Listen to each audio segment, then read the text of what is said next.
বিগত দিনে ছিল উষা রানী মণ্ডল, ওনার উপরে বিভিন্ন রকম দুর্নীতি থাকা সত্ত্বেও আমরা বিভিন্ন দপ্তরে আমরা সমস্ত প্রশাসনিক লেভেলে যারা পঞ্চায়েত প্রধান, উপপ্রধান, পঞ্চায়েত সমিতির সমস্ত কর্মাধ্যক্ষ, পঞ্চায়েতের সদস্যরা, শাখা সংগঠনের সভাপতিরা, আমরা ওদেরকে আমরা মিনাকায় আমরা উষা রানীকে আমরা চাইনি। তারপরেও যখন দিদি এবং অভিষেক বন্দ্যোপাধ্যায় নূতন করে মনোনয়ন দিয়েছে আমরা মেনে নিতে বাধ্য হব।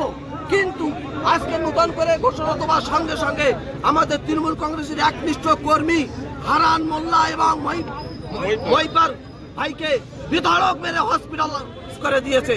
কিন্তু এই প্রার্থী আমরা যতক্ষণ না উইথড্র করবে ততক্ষণ আমরা মানবো না, আমরা রাস্তায় থাকবো।